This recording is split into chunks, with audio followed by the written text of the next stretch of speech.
Hello guys, नमस्कार। संस्कार coaching arts classes के यूट्यूब चैनल में आपका हार्दिक अभिनंदन है। मुझे उम्मीद हुआ कि आप स्वस्थ होंगे, मस्त होंगे और आप कहीं भी होंगे तो व्यस्त होंगे।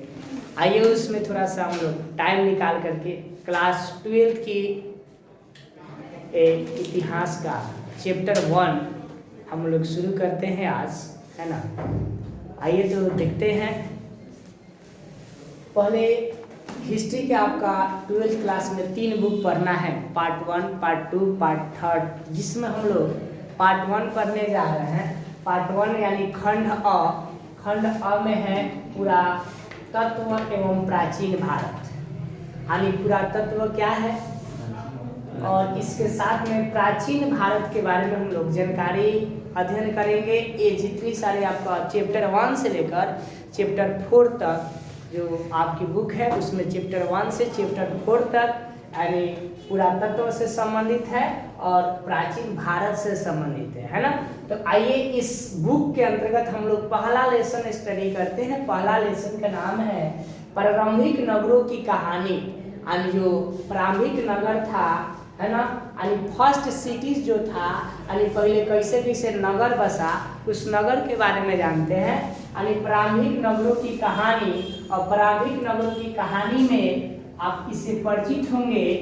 एक है हड़प्पा सभ्यता का पुरातत्व, यानी हड़प्पा सभ्यता का पुरातत्व के बारे में हम लोग जानकारी देंगे कि हड़प्पा सभ्यता क्या है और उसका पुरातत्व के माध्यम से कैसे जानकारी मिलता है ना। तो देखिएगा, इसमें हम आपको बता दें सबसे पहले कि सिविलाइजेशन यानी सभ्यता जो होता है उस सभ्यता के बारे में। उस सभ्यता में सबसे जो पुरानी सभ्यता थी, सबसे पुरानी कोई सभ्यता माना जाता है तो हमारा यही सभ्यता थी जिसको बोला जाता है हड़प्पा सभ्यता।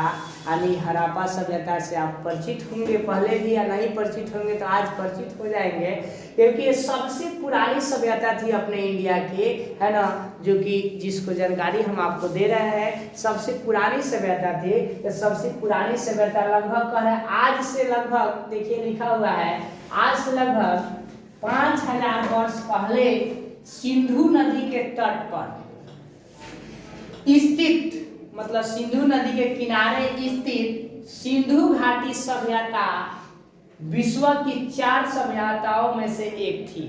विश्व में मतलब वर्ल्ड में 4 गो सभ्यता है। 4 गो सभ्यता में से जो पहली 1 नंबर में है वो एक थी कौन? सिंधु घाटी सभ्यता। कौन थी? सिंधु घाटी। अब पूछेगा जो सिंधु घाटी सभ्यता है वो कहाँ पर है जी? नाम है सिंधु घाटी, यानी सिंधु नदी के तट पर स्थित। किस नदी के तट पर? एगो पूछता है सिंधु घाटी सभ्यता जो है वो सिंधु नदी के तट पर थी, जो विश्व की 4 सभ्यताओं में से क्या थी? एक। नेक्स्ट इसमें लिखा है कि पुरातत्वविदों के अनुसार, देखो पुरातत्वविद क्या होता है?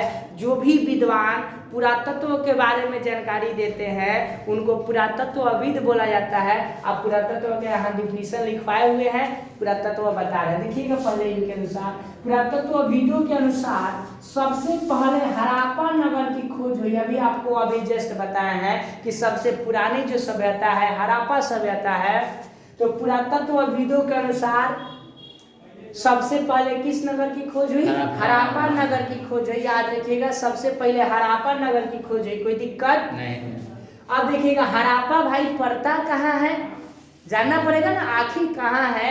जो हड़प्पा जो है वो पंजाब, जानते हो ना, वही पंजाब के वो जिला है जिसका नाम है मांटगोमरी। क्या नाम है? मांटगोमरी।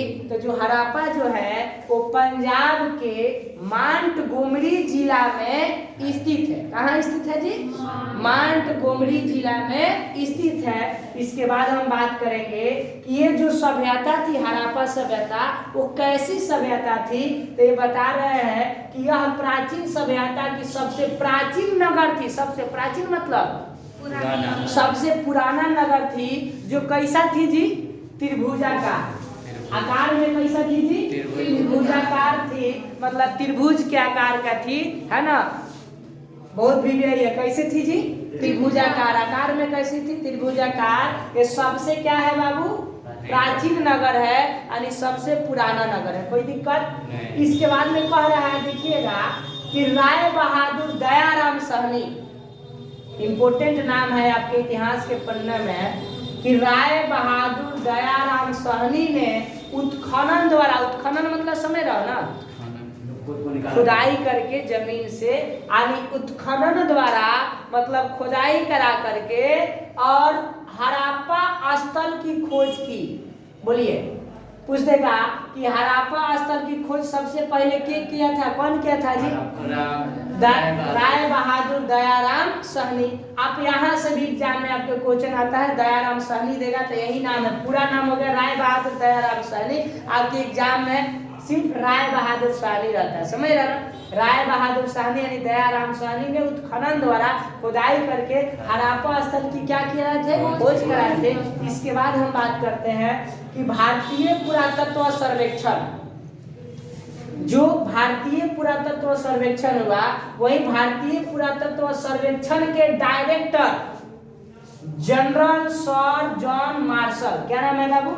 जनरल सर जॉन मार्शल ने 1924 ईस्वी में समस्त विश्व के, मतलब जो भी वर्ल्ड है, पूरा वर्ल्ड के समस्त विश्व के समक्ष, मतलब उसके सामने, समक्ष मतलब सामने, विश्व के सामने एक नवीन मतलब एक नया सभ्यता है ना, नया सभ्यता में कौन सभ्यता बाबू? सिंधु घाटी सभ्यता, एक नई सभ्यता यानी सिंधु घाटी सभ्यता की खोज करने की घोषणा की कि हम जा रहे हैं एक और नया सभ्यता का खोज करने। उस सभ्यता का क्या नाम था? सिंधु घाटी सभ्यता। और वही सिंधु घाटी सभ्यता के बारे में भी हम पढ़ेंगे, बताएंगे। सिंधु घाटी सभ्यता मोस्ट इंपोर्टेंट है इतिहास के पढ़ने में। और देखिएगा नेक्स्ट इसमें और पढ़ रहा है कि हम बोल रहे थे कि पुरातत्व क्या है। देखिएगा पुरातत्व क्या है, बहुत आसान है और ये आपके एग्जाम में क्वेश्चन आता भी है और बहुत इंपोर्टेंट है। देखिएगा पुरातत्व क्या है, कह रहा है पुरातत्व वह विज्ञान। पुरातत्व क्या है जी? वह विज्ञान है जिसके माध्यम से, यानी पुरातत्व के माध्यम से पृथ्वी के गर्भ में छुपी हुई, चाहे पृथ्वी के गर्भ, गर्भ समझ रहा ना, यानी पृथ्वी के अंदर, कहाँ पर? पृथ्वी के अंदर, पृथ्वी के गर्भ में छुपी हुई, मतलब पृथ्वी के अंदर छुपी हुई सामग्रियों, सामग्रियों मतलब वस्तुएं, कोई भी अवशेष जो पृथ्वी के अंदर छुपा हुआ है, यानी पृथ्वी के अंदर छुपी हुई सामग्रियों की खुदाई कर, मतलब खोद करके जमीन के अंदर से निकाल करके अतीत के लोगों के बारे में, अतीत मतलब पुराने समय के लोग जो है, उन लोगों के बारे में तथा भौतिक जीवन की ज्ञान प्राप्त करते हैं कि उन लोग किस तरीका का अपना जीवन जीते थे। जैसे जो भी सिंधु घाटी सभ्यता, हड़प्पा सभ्यता, जो भी सभ्यता की खोज हुई है, उसमें जो भी अवशेष मिला है, उसे पता चला है कि नहीं उस घड़ी के लोग बैलगाड़ी का प्रयोग करते थे, इस तरीका के वस्तु का प्रयोग करते थे, उन लोग को इस धातु का ज्ञान था, अवशेष मिला तब ना। तो वही कह रहा है कि उनके भौतिक जीवन का भी क्या करते हैं जी? ज्ञान प्राप्त करते हैं। यही है पुरातत्व। आप देखिएगा कि विभिन्न स्थलों पर खुदाई कर वस्तुओं के बारे में जानकारी प्राप्त करने वाले विद्वान को ही क्या बोलते हैं? पुरातत्ववेत्ता। पुरातत्ववेत्ता बताया ना, कहीं बोले थे कि पुरातत्ववेत्ता के बारे में बताएंगे, पुरातत्वविद या पुरातत्ववेत्ता। देखिएगा तो जो भी मतलब विभिन्न स्थानों पर खुदाई करके और वस्तुओं के बारे में जानकारी प्राप्त करते हैं कि ये वस्तु कैसा है, क्या नहीं, उसके गुण के बारे में, इस सब के बारे में जो भी जानकारी प्राप्त करते हैं उनको हम लोग क्या बोलते हैं? पुरातत्ववेत्ता बोलते हैं, या क्या बोलते हैं जी? पुराविद बोलते हैं। पुरातत्ववेत्ता बोलते हैं या पुराविद बोलते हैं। कोई दिक्कत? नेक्स्ट कर रहा है कि पीट रिवर्स महोदय 1935 से 1902 ईस्वी ने पुरातात्विक स्त्रीकरण के वैज्ञानिक अध्ययन की नींव जो है वो मिस्र में, कहाँ पर? मिस्र में यानी इजिप्ट में डाली थी। कहाँ डाली थी जी? मिस्र में यानी इजिप्ट में डाली थी। करा पीट रिवर्स महोदय। कौन? पीट रिवर्स महोदय 1935 से 1902 ईस्वी में यानी पुरातात्विक स्त्रीकरण, किसके? पुरातात्विक स्त्रीकरण वैज्ञानिक अध्ययन की नींव डाली थी। कहाँ पर डाली थी जी? मिस्र में। कहाँ पर? मिस्र में, इजिप्ट में डाली थी। समझ रहे हो ना? नेक्स्ट कर रहा है विलियम जोन्स ने। कौन? विलियम जोन्स ने 15 जनवरी 1784 को, कब? 15 जनवरी 1784 को कोलकाता में एशियाटिक सोसाइटी, कौन सोसाइटी जी? एशियाटिक सोसाइटी की स्थापना की। मस्त भी आई है, बोलेगा एशियाटिक सोसाइटी की स्थापना कब हुआ? 15 जनवरी 1784। बहुत बढ़िया। और ये किया था जी? विलियम जोन्स ने। कौन किया था? विलियम जोन्स ने 15 जनवरी 1784 को कोलकाता में एशियाटिक सोसाइटी की क्या किया था? स्थापना की थी। इसके बाद में कह रहा है कि सन 1861 में, कब? सन 1861 में भारत में पुरातत्व विभाग की स्थापना हुई। ये भी बहुत इंपॉर्टेंट है। कहता है कि पुरातत्व विभाग की स्थापना कब हुआ? 1861 में अपना इंडिया में जो है पुरातत्व विभाग की क्या हुआ? स्थापना हुआ।